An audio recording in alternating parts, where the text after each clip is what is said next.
today and to bring this, what I think is a great program. So I'm not going to waste a lot of time and we're going to get right into it. So we have plenty of time for our speakers. Before we begin, though, I do want to introduce a few people who are on the call with us today, including our elected officials. So State Representative Mike Dotson, Raleigh County Commissioners John Ford, Catherine Foke, and Greg McKinley, Raleigh County Clerk Rich Vargo, Manhattan City Commissioners Usha Reddy and Mark Hattasol, and from the Manhattan Area Chamber of Commerce Board, our chair, Mark Basham. So, and that leads me to our next agenda item, and that is recognizing our sponsor, which is Olson. And so here to say a few words on behalf of Olson is Mark Basham. Mark.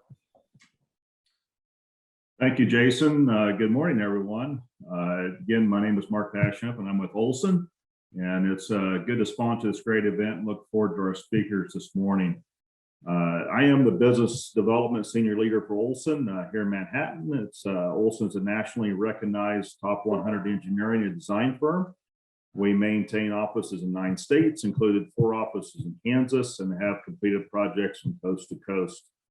Since our founding in 1956, we have been dedicated to serving the communities where we live and do business.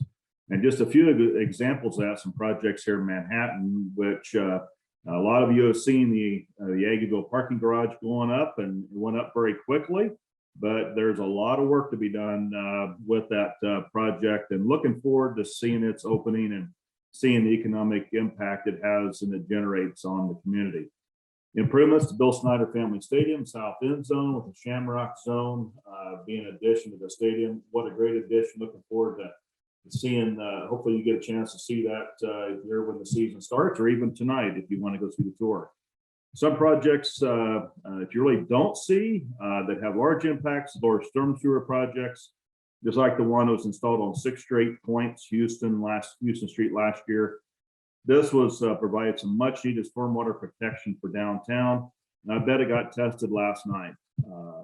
The runway reconstruction project at the Manhattan Airport the airport has seen some tremendous growth in recent years and clearly an economic engine for our community and region. Have you seen the new parking lot lately? If you drive by, you're seeing a lot of cars, which is a good sign that air travel is getting back to normal. A lot of the work has been completed by Olson and city staff to get the runway project where it is today. There's a lot of work involved with that. Not only does this project represent the largest infrastructure investment ever made in the Manhattan Regional Airport, but it ranks as one of the most significant projects in the FAA's central region in fiscal year 22. I'd like to share some key dates for that project. We're on target to complete design this winter. Project is scheduled to be bid in the spring of 22, and expect to see some ditch grading and tree removal in late of 22. And the runway construction is slated to begin in 23.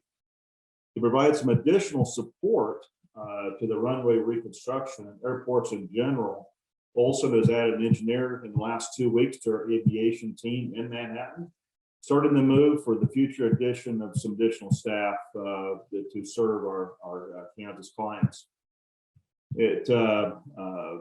It's just another example of our commitment that Olson is putting to hiring some staff and adding jobs to our community. So thanks again for allowing me to sponsor this event, and looking forward to the discussions today. All right. Well, Mark, thank you so much, and to Olson for sponsoring, but also thank you for your leadership on the board this year. Appreciate all the time and commitment that you've made to the chamber. I would like to remind everybody to keep their lines on mute, and if you have a question, to please put it in the chat box, and as time allows, we will ask our speakers your questions. Any question we do not get to, we will do our best to get those answers to you at a later time. So without further ado, let's get into our program. Our first speaker is Carrie Day Keller. Kerri returned to the Flint Hills of Kansas in the summer of 2002 to join the staff of Career and Employment Services at Kansas State University. I apologize. In February 2003, she assumed the role of director and leads the current Career Center with over 40 professional and student employees. The Career Center team provides events, programs, and services that are designed to meet the career and workforce development needs of over 20,000 enrolled college students, along with alumni, employers, faculty, and administration. Kerri previously served as director of the Career Center at the University of North Carolina, Asheville. Her 30 years of tenure include career services. Her 30-year career in career services also includes work at Denison University in Ohio, Northwest Missouri State University, and Indiana State University. Kerri received a bachelor's degree in psychology and social work from Pittsburgh State, a master's degree in college student personnel from Indiana State, and a PhD in higher education from Kansas State. Please help me welcome Kerri as she discusses micro-internships.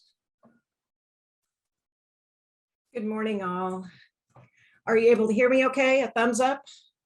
Yes. All right, great. Thank you.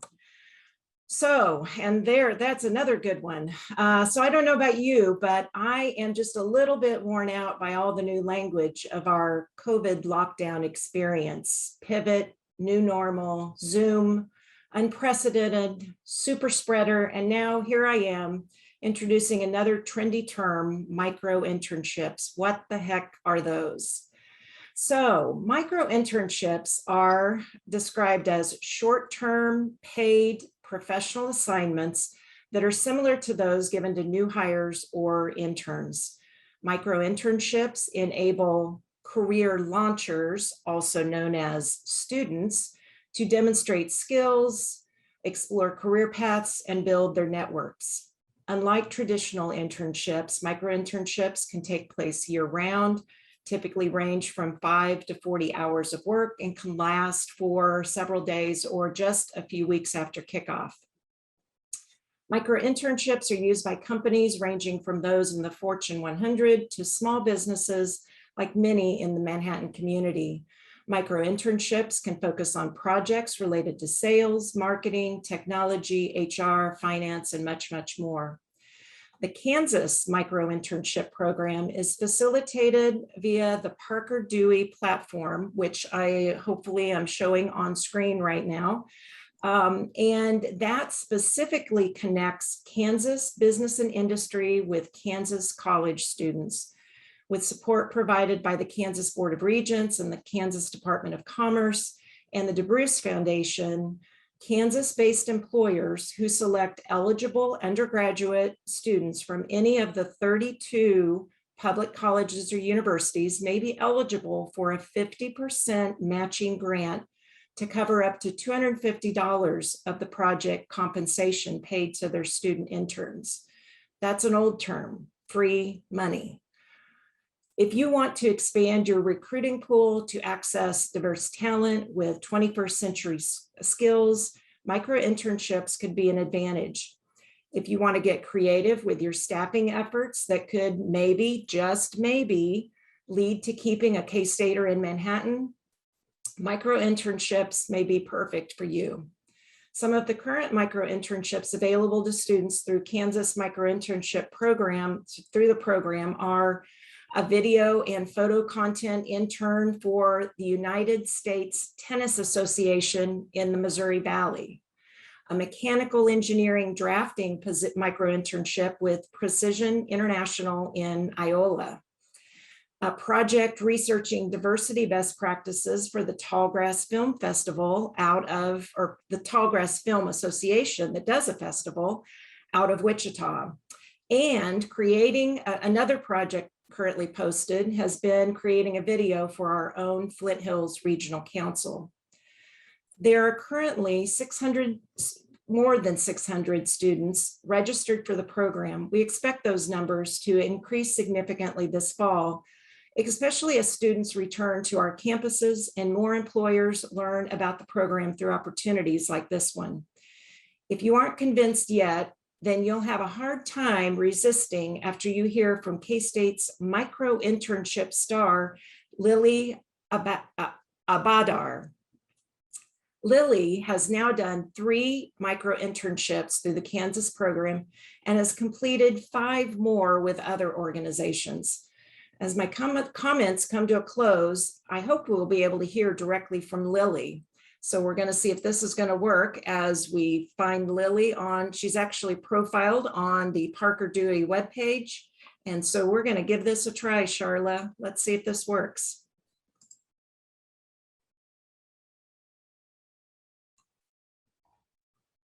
How did I get to that Parker Dewey? I think I just started getting emails one day.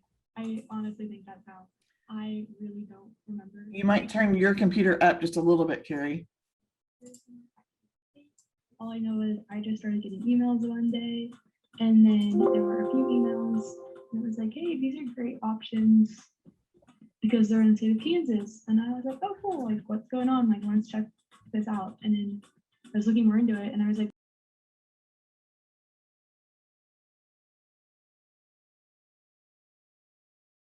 for them for the next few months and make about $700. Okay, I'm gonna do that.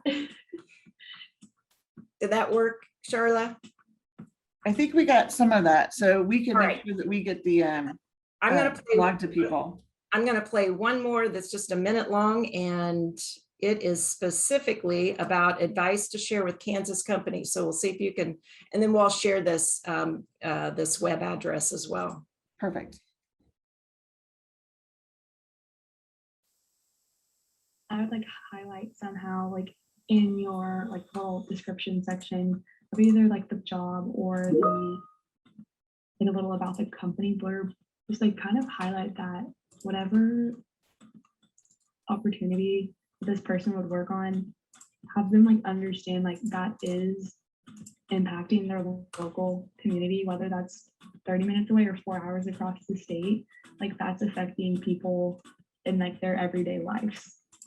Because I feel like when people are able to see like a direct impact or know like they can have like a ripple effect somewhere else, that they're a lot more eager to do it because they can see the results of what they're doing.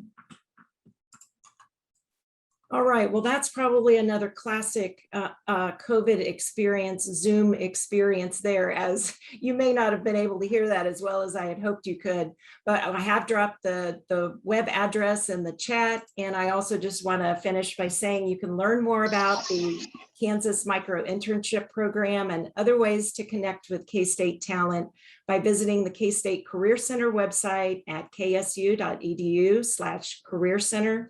And if there was time, I would be happy to answer questions, but I can do that later as well. Thank you so much. Okay, well, thank you so much, Kerri. I think most people on this call know that we have identified talent. Our employers have identified the availability of talent as a key factor in their ability to grow and prosper in Manhattan. And so we appreciate our partnership with Kerri and her team. For those that aren't aware, we have created a talent position within the chamber to work with companies on identifying ways to increase their pipeline of workers. If you have needs, give us a call. Amber Wilhelm on our team is attending job fairs all over the region and can spotlight jobs that you may have available to graduates, as well as people who are separating from the military and some of the community colleges in the region as well. So let us know. But Kerri, thank you so much for being here and spotlighting this new program, and hopefully people can take advantage of it. And if we do have time for questions at the end, we will swing back on that. Otherwise, let us know and we'll follow up with Kerri and get you the information you need. So thank you again, Kerri. Our second speaker is Mark Knackendoffel, who is the president and CEO of the Trust Company, which he founded in 1992. He began his career in trust and investment management in 1983 after earning his Juris Doctor and MBA from the University of Kansas. He is also a graduate of Emporia State University with a bachelor's in public administration and economics. He formerly managed the trust and investment department for First National Bank of Manhattan and was also vice president of Commerce Bank and Trust of Topeka before founding the Trust Company. His roles with the Trust Company include overall strategic and corporate management, fiduciary client service, and investment policy oversight. He's here today in his role with the Chamber, and that is a member of our executive board as the treasurer. And in that role, he is helping lead our 5-year campaign for Advantage Manhattan. And we've asked him to get on the call today and talk a little bit about that process and how you can get involved. So Mark?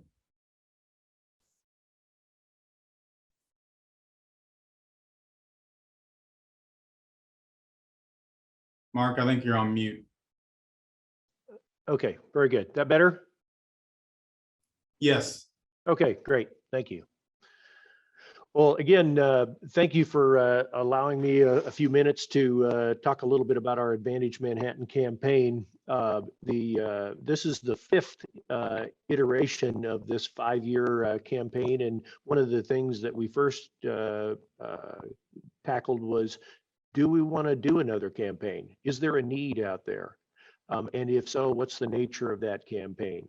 So we gathered, our first step in the process was to assemble the prior campaign leadership from back in 2016. We sat down, looked at the state of the world in Manhattan, Kansas, in terms of our business community and economic development status and structure and initiatives. And we said, yes, we need to do this again. Private economic development funding is essential to the development and enhancement of our economic development strategy here in the Manhattan and the region surrounding Manhattan. So after assembling that leadership committee, our first step was to contact our top investors from the 2016 campaign, just to get some assessment from them of their support for and the feasibility of another campaign. Well, that led to overwhelming support from approximately 30 investors. We only had one out of those 30 who was not able to support that. They'd gone through a lot of structural and financial challenges. And so, but we felt it was an excellent status with respect to the previous campaign. Our next step was to engage limited professional consultant input from Opportunity Funding Company, which had helped us with all of the prior campaigns. And they had just conducted some formal interviews with the remaining key investors. And that report we received at our executive committee and then also at the campaign leadership committee, very positive results from that campaign and that set of interviews. There were two results that came back from that set of discussions and interviews. First of all, the investors want results of the 2016 campaign and their investment. What did we do with the funds that were raised, which was somewhat over $3 million back in 2016? Well, largely the results is we held our own. Not a lot of enhancement, but we held our own under some very difficult times for the Manhattan community, K-State, Fort Riley, and our business community as well. But now we believe we've leveraged our position to enhance it going forward. So they wanted to know, what's the economic development plan going forward? Well, largely we built that several years ago in the form of the Region Reimagined campaign, but it focuses on 5 key strategies. Number one is jobs.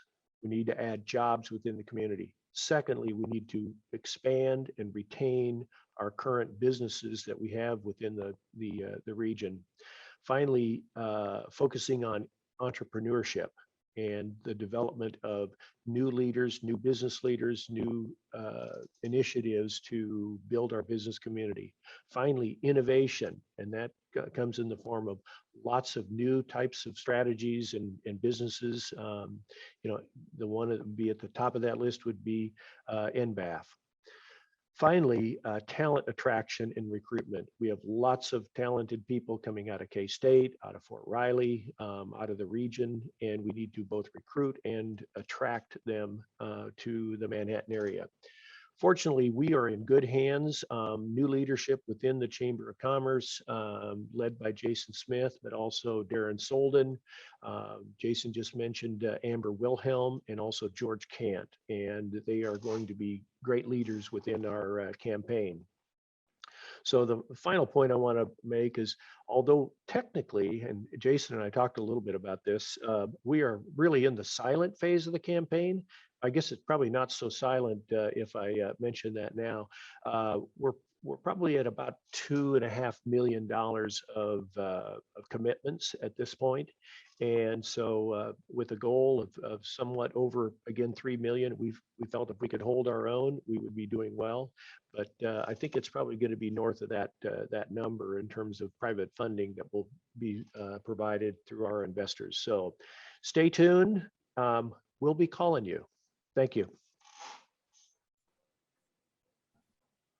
All right. Well, thank you, Mark. And again, we appreciate you taking time to be with us this morning, but also your leadership on our exec committee and then taking on this campaign. And it's incredibly important for us in our economic development efforts that we have the kind of support from the private sector that we have. So I'm very, very pleased with our results and looking forward to seeing that through the end. So again, thank you, Mark. Thanks, Jason. I'm very excited about our third speaker. Not that I wasn't excited about our first two, but you don't always get a U.S. Senator on the call, particularly at a time when there are big issues to talk about. But when I was talking to Charlotte about potential speakers, I said, why don't you call Senator Moran's office and see if he's got somebody on his staff that could come on and talk about the infrastructure bill. And Charlotte called and came in my office and said, well, what about Senator Moran? I said, well, that's better than I ever expected. So we appreciate him being willing to hop on with us this morning and talk about the infrastructure bill. I do want to give a brief introduction because it's certainly important to do that. Senator Moran has been serving Kansans in the United States Senate since 2011. Throughout his tenure in the Senate, he has been a vocal advocate for pro-growth, pro-job policies to make certain businesses can succeed, including those in rural areas. He previously served 7 terms in the United States House of Representatives. Senator Moran serves on the powerful Senate Appropriations Committee, the Commerce, Science, and Transportation Committee, the Health, Education, Labor, and Pensions Committee, and the Banking, Housing, and Urban Affairs Committee. He also serves on the Senate Committee on Indian Affairs and is the ranking member of Senate Veterans Affairs Committee, where he continues his strong advocacy for our nation's veterans, working to make certain they receive the care they have been promised. Senator Moran also serves as the ranking member of the Senate Appropriations Subcommittee on Commerce, Justice, Science, and Related Agencies, where he leads funding decisions that impact men and women working at agencies, including at the Department of Justice, Department of Commerce, the Office of Science and Technology Policy, NASA, and the Economic Development Administration. Before his election to public office, Senator Moran attended Fort Hays State University and later the University of Kansas, where he completed a degree in economics. After an early career as a banker, he received his JD from the University of Kansas School of Law.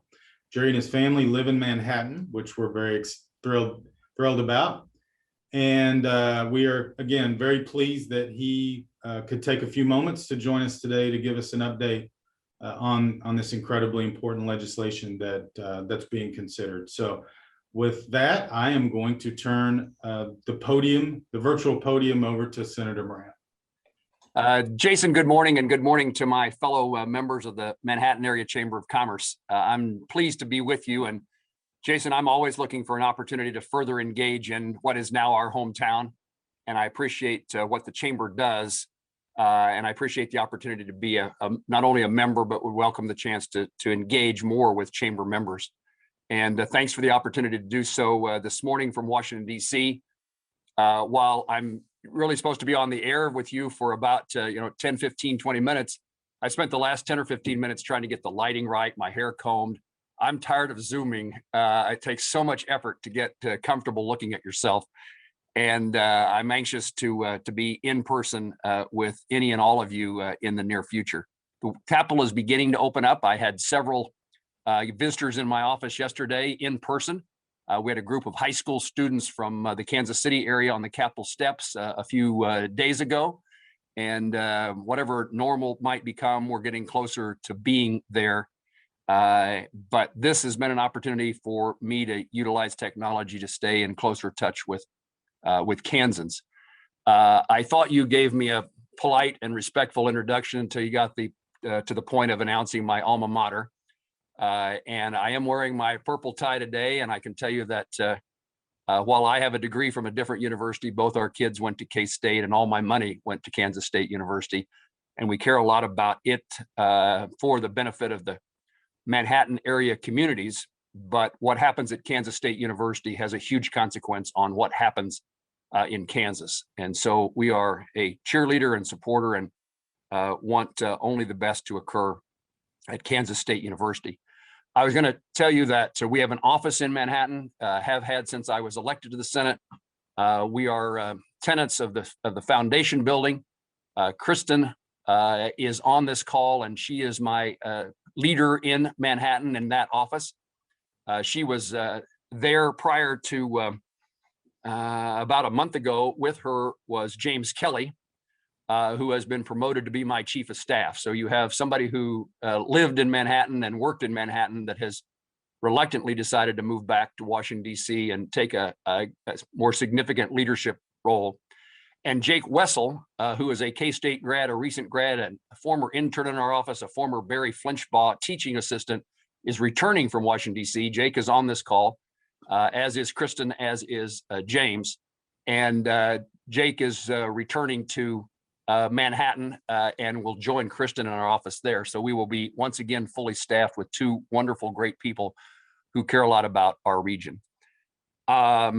Jake, you might say hello just so you light up on the screen. Hello, everybody. The senator said, name's Jake Wessel, originally from Cedar Point, Kansas, which is in Chase County. So I'll be excited to be returning to the Flint Hills and the Manhattan community. And Kristen, are you on? Good morning, sir. Yes, I am on. My name is. Go ahead. Oh yeah, my name's Kristen Little, and I am originally from Gypsum, but K-State grad. So I had the pleasure of not ever having to leave Manhattan and getting to stay and continue on with Senator Moran. Kristen and Jake, thanks very much. So I'm a part of the group that is attempting to see if there's a bipartisan plan for infrastructure. Whether it's something that we can get accomplished in the United States Senate. I'm in that group because I think that infrastructure investment is important. I think it has value. I think we're under emphasizing the importance of infrastructure and our ability to have safety and our ability to compete in a global economy. And so 11 Republicans and 11 Democrats, now a gang of 22, or the G22, have been meeting for months, at least the last two, with an attempt to create a bipartisan plan. I also am engaged in that group because I want Kansas priorities to be considered. And in the absence of our participation, the chances of the things that we care the most about being included in the plan are diminished. I also, this isn't intended to sound partisan, but I also hope that our efforts in infrastructure investment reduce the chances that there's another $3.5 trillion or $6 trillion, as Senator Sanders, the chairman of the Budget Committee, desires in spending on what they call infrastructure. What I would say is the G22 plan is smaller.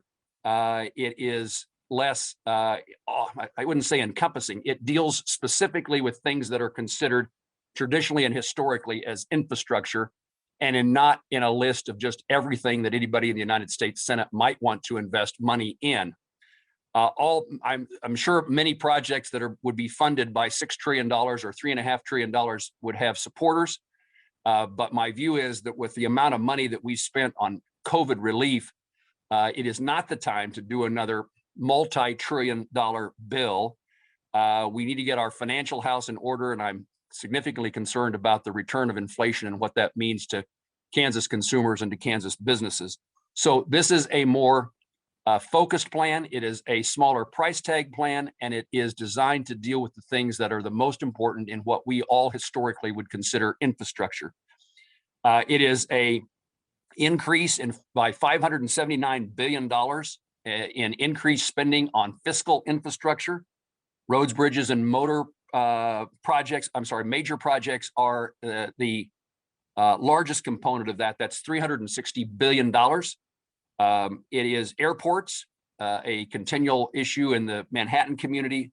an additional $25 billion to be invested in airports, public transit, nearly another $50 billion in public transit. And again, by our participation in this process to develop the bill, we've done everything we can with significant success on making sure that infrastructure is not just major city transit. It is also the way that we Kansans get to the doctor, to the grocery store, with buses and that city kind of municipal kind of structure in getting people around in places that don't have mass transit. Rail is another $66 billion. The one that sometimes I suppose in most circumstances, maybe we wouldn't think of broadband as infrastructure. In every version of every infrastructure bill, broadband is included, and that's no change in the bill that the bipartisan group has put together. There's a $65 billion investment in infrastructure. In most of these circumstances, for roads and bridges, the money would be generally utilized in the way that it traditionally is, with money coming to the states through a formula, and then the state deciding how, where and when to spend the dollars in various projects across Kansas. But I know that Manhattan in particular has been interested in what's now called a RISE grant, used to be called a build grant. We increased the amount of money for build grants, and this is the passageway that gets us to Kimball from 24 between Wamego and Manhattan. A build grant was requested, which we supported, but was not granted in 2020. And this would, although the program name has changed, this would increase the amount of dollars available in that grant program, increasing the chances that that grant application by Manhattan would be on the list approved.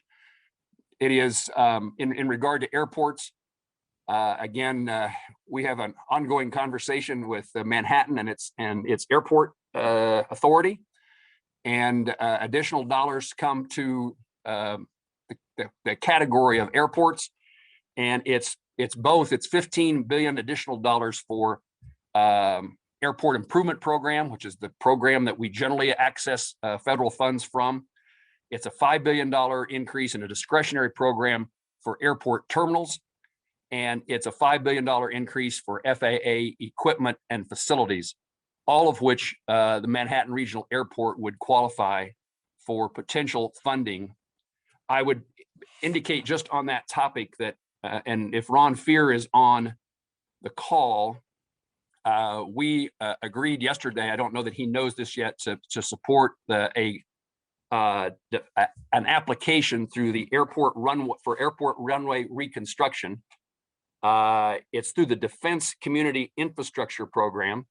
It's actually a piece of legislation that I introduced and created. I chair the Defense Community Caucus in the Senate, those of us who represent communities like Manhattan and Junction City that are so dependent and so supportive of military installations, to try to find resources that can come to those communities that they otherwise wouldn't be able to afford. And so, Mr. Fear, if you're on the call, we've taken to heart what you ask us to do, and we will encourage that grant application through that Defense Communities Program to be approved. I also would indicate on the airport, and then I'll wrap this up. During the COVID pandemic, we passed, I don't know, 4 or 5 phases, depending on how you define a phase.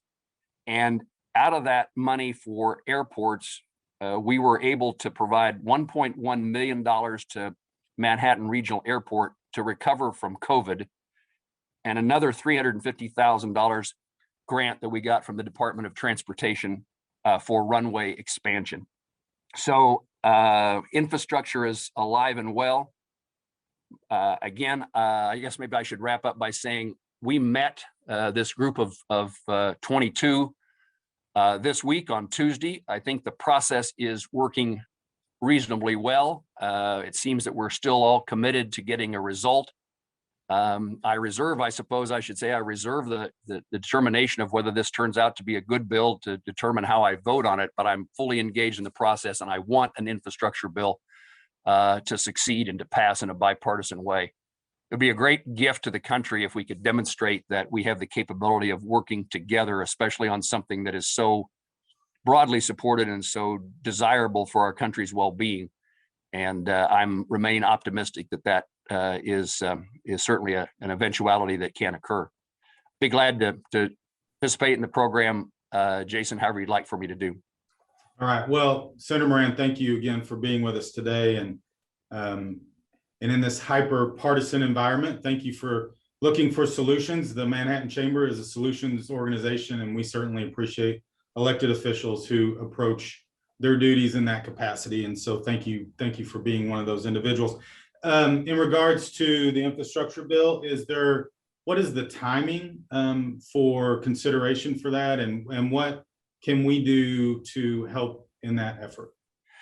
Thank you, Jason. And in regard to your comment about the chamber supporting finding solutions, I always think of myself as like Chamber of Commerce. Whatever community I've lived in, I've been fully engaged in the local Chamber of Commerce. And I generally think that what we do in the chamber and what I should do as a member of Congress is try to answer the question, how can I help? And so a lot of what we do is just trying to make things better and solve problems and move things forward for the betterment of the community and the future, in this case, of our country. The time frame is pretty darn short. And in fact, our efforts at negotiations are to be wrapped up by Thursday. I doubt that we make that. Thursday is in today. I doubt that we make that deadline. We're meeting again here momentarily. And we have most issues resolved. Still some debate and discussion about how to formulate the broadband program. Mostly, I think that will be grants to states to then determine how to support companies that are going to provide broadband where there is little or none, where the connectivity is poor and the speed is slow. So we're still debating that. The most difficult thing is, no surprise, and that's how it's going to be paid for. And those conversations are ongoing. I don't think that issue is insurmountable. And so the time frame is to complete our work this week. The majority leader has indicated that he wants to schedule floor time for this bill before what we call our August recess, which begins the second week in August. And so the expectation is, or that I shouldn't say it that way. I suppose we're here until we get this issue addressed, which means prior to the second week in August, you should see whether or not this bill has the capability of getting 60 votes on the Senate floor. Then it goes to, of course, obviously from our government class, we know then it goes to the House of Representatives. Incidentally, where the bill has been endorsed by the Problem Solvers Caucus in the House, which is a group of Republican and Democrat House members who try to work together to reduce the partisanship in the House of Representatives. That group has endorsed this bill, and so it's a much larger group than the one in the Senate, larger than 22 out of 100. So there is support, bipartisan support, bicameral support for this bill. As part of the overall recommendations from the administration, I know there's been some discussion about several different new taxes on businesses. Do you anticipate any of those taxes to be part of the infrastructure bill, or do you think that will come in another form? Jason, thanks for asking the question. I should have made this clear. Another reason that we as 22 Republican and Democrat senators banded together was to determine if we could pass a bill that does not raise taxes. And the funding, I should have been more upfront about this. I'm not trying to hide anything, but the way it's being paid for is recapturing a significant number of dollars in the COVID relief plans over the long period of time that have been unspent.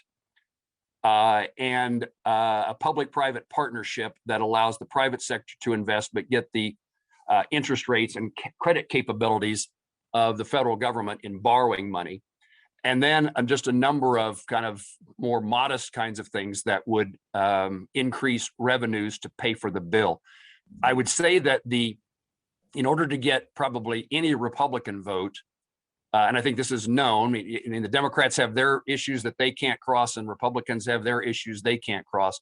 But if I'm hoping this is not just 11 Republicans who end up voting for this bill, that in course will be determined by exactly what's in the bill and how meaningful and beneficial it is. It will also depend upon the reaction of our constituents to whether this work product is worthy of our votes. As you watch this process occur, I would welcome that feedback. Is the positives outweigh the negatives? Every piece of legislation has things you like and things you don't like. And the question always becomes, is there more good than bad? Are the benefits greater than the detriments? But one of the lines that I don't think this bill will cross is anything that would alter the 2017 tax changes that are now in place. And your question is a very astute one. Will that happen someplace else?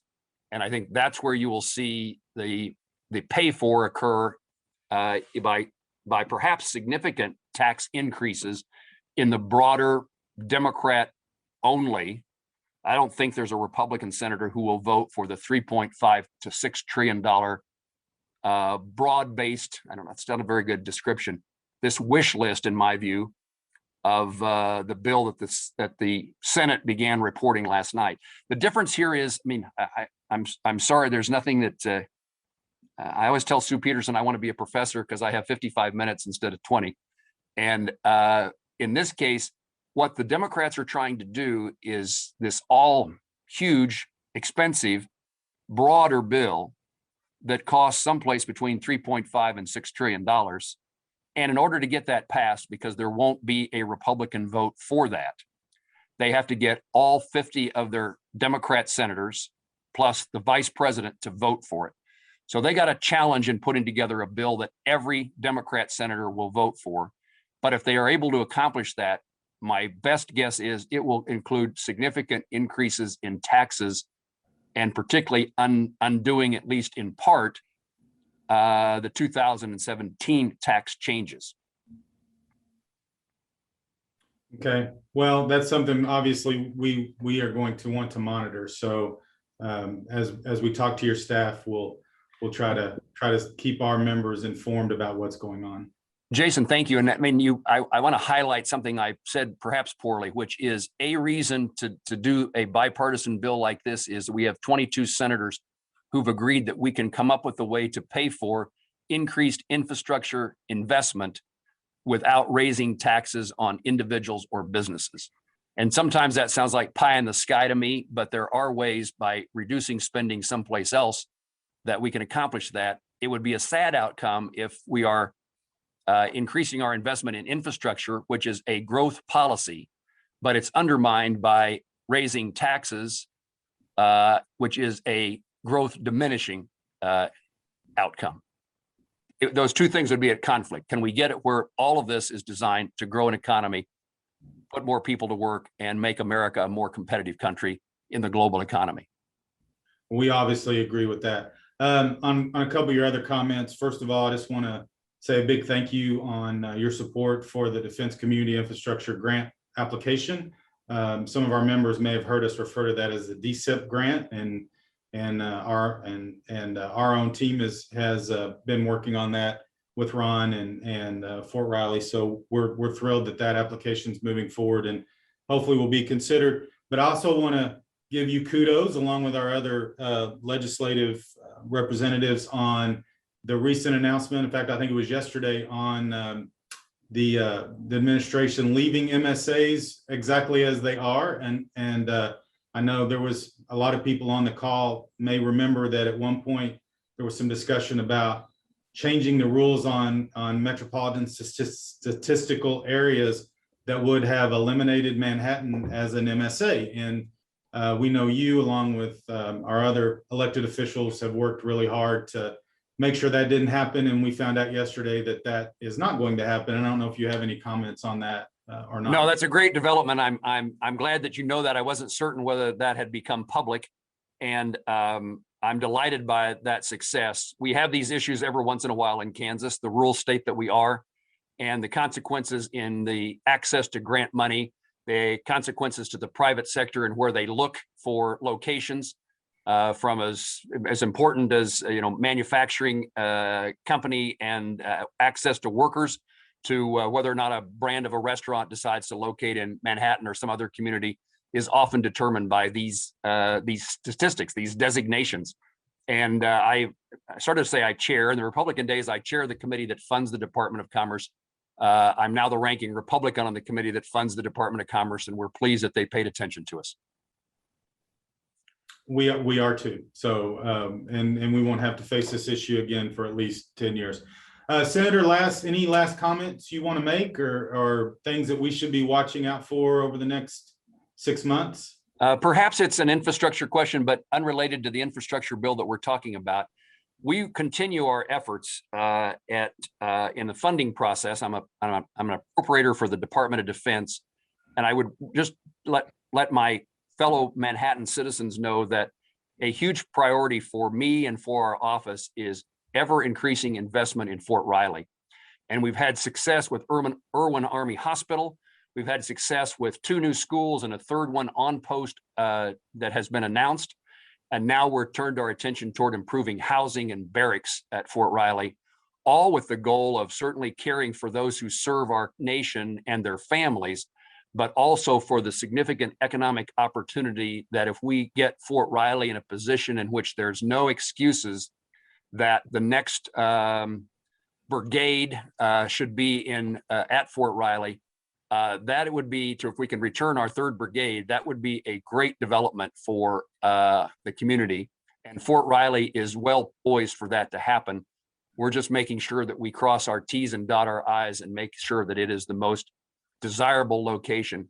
I spent some time with some former Fort Riley soldiers in a meeting last week, and this was just 3 or 4 individuals who were still in the Army, but happened to have spent time at Fort Riley, and all 3 of them indicated that their hope when they retire from the military is to return to Manhattan, to Junction City, and to the Fort Riley area, all of which makes us feel pretty good. If soldiers like us, that's another benefit to enhancing the opportunities of the Department of Defense to look at Fort Riley for expansion.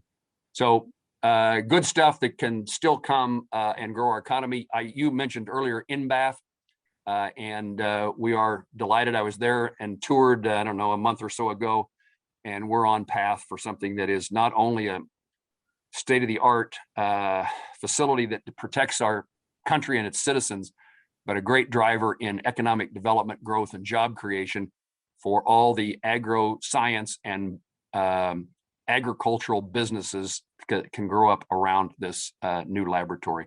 So congratulations to Manhattan and to Kansas State, all those who put in the effort to make sure that INBAF arrived in our state. I think I'm done, Jason, unless you got something else. I don't. So thank you very much for being with us today. Thank you for being available and for your staff for being available. We are a little upset that you stole James from us, but hopefully we can reconnect with him when we get to Washington, because we miss him being part of some of our programs here, but appreciate Kristen and look forward to continuing to work closely with your team. It's probably too late, but James was looking for somebody to take over his community garden plot a few weeks ago. I don't know what the rain situation has been at home, but if there's still a garden and somebody's interested in the carrots and the peas and the corn, it may be an opportunity. All right, well, send all letters to Senator Moran, and if you're interested in taking over a community garden. Thank you to Mark and Kerri for joining us as well today. I do want to mention a couple of major events coming up, so hopefully you have them on your calendar. Our Regional Leaders Retreat, which was postponed from January, is July 29th and 30th, and it is in Manhattan for the first time, maybe ever, but certainly in a long time. And that's at the Conference Center. Let us get on manhattan.org and sign up for that. We think it's going to be a great opportunity to have some discussions about where we head as a community moving forward. Business Awards are August 3rd. We released finalists for 4 major awards, and we will also be announcing the Cornerstone Award. That's a luncheon. It'll be at 11:30, so get your tickets for that. We have Business Showcase August 5th, which is another major event that we couldn't have last year, so we're excited that that's coming back. Women in Business Financial Health Panel is July 22nd, and MRC Luncheon is August 4th. All events can be found at our website at manhattan.org. So once again, thank you to our speakers. Thank you all for being with us today. We had a great crowd, and I saw some new names, and so that's great. So let us know if you have ideas for speakers you want for the future. And with that, we will dismiss everybody and have a great day.